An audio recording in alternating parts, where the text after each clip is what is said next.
Ito ang gym na pinapasyalan ko noong buo pa ang barkada. Ngayong nasa ibang bansa na sila, ako na lang ang pumupunta dito. Palagay ko, konting ensayo lang at balik na ako sa dating forma. Ito ang loob ng gym.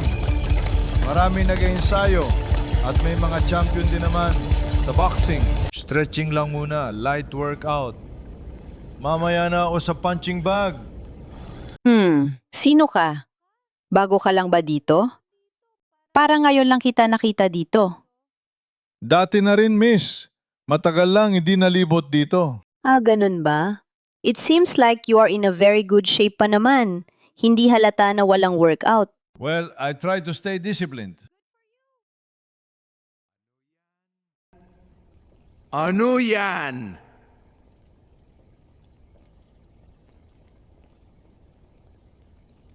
Anong ginagawa mo sa girlfriend ko?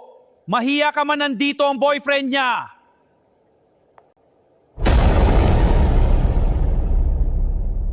Wala kaming ginagawang masama.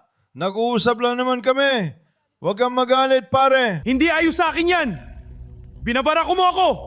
Hinahamon kita ng suntukan sa ring. Hindi ako nagpunta dito para makipag-away. Aalis na lang ako. Wala akong ginawang masama sa girlfriend mo. Sige, umalis ka, takot ka lang sa akin, duwag ka! Bakit? Bakla ka ba?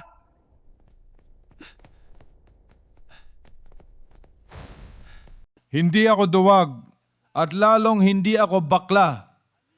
Halikaat nang matikman mo ang aking kamao. Akalayatan ng gunggong na ito ay urungan ko siya. Come on! Hindi niya alam na sa akin kinuha ni Long Mejia ang salitang mas gusto ko pang makipagbugbugan kaysa mag-almusal.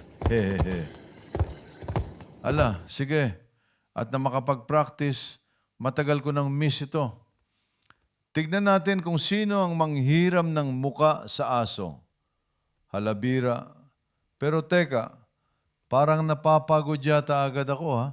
Kailangan tapusin ko ng maaga ang laban. Talo sa resistensya nito pag humaba ang oras ng laban. Kailangan ng speed at superpower ni Pacman. Humanda ka at tatapusin na kita.